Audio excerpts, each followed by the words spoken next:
পূর্ব বর্ধমানকে single use plastic মুক্ত করতে এগিয়ে এলো একটি ক্লাব। কয়েকদিন আগেই ক্লাবের সদস্যরা প্লাস্টিকের বদলে পেঁয়াজ দিয়ে বর্ধমানের বাসিন্দাদের থেকে প্লাস্টিক সংগ্রহ করেন। এবার সেই প্লাস্টিক দিয়ে টপ, ইট, টাইলস তৈরি শুরু করলো পাল্লা রোড পল্লী মঙ্গল সমিতি।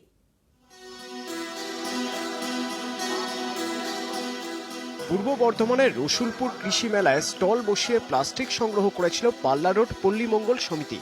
3 কেজি সিঙ্গেল ইউজ প্লাস্টিক দিলেই দেওয়া হয়েছিল 1 কেজি পেঁয়াজ। নিউজ 18 বাংলায় দেখানো হয় সেই ছবি।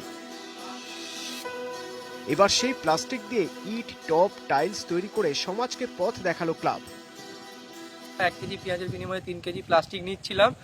সেই যে প্লাস্টিকগুলো কালেক্ট করা হয়েছিল, সেই প্লাস্টিকগুলো থেকে আজকে আমরা ইকো ব্রিক, ফুড টাইলস এবং ফুল গাছের টব যেটা, সেগুলো বানানো আজকে শুরু করলাম। কয়েক মাস আগে থেকেই বর্ধমানকে প্লাস্টিক মুক্ত করতে উদ্যোগী হন ক্লাব সদস্যরা।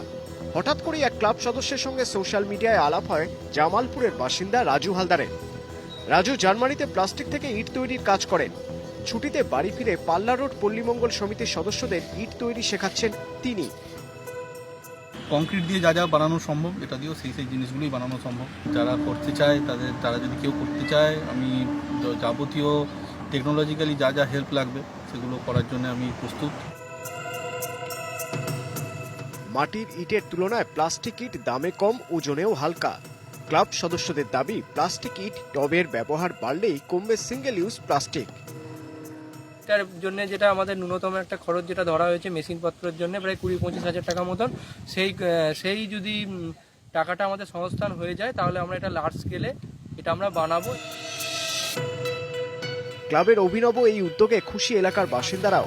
তবে জেলা কবে পুরোপুরি প্লাস্টিক মুক্ত হবে তার জন্যই অপেক্ষায় পূর্ব বর্ধমানের মানুষ। পূর্ব বর্ধমান থেকে ক্যামেরায় সন্দীপ পালের সঙ্গে শরদিন্দু ঘোষ, নিউজ 18 বাংলা।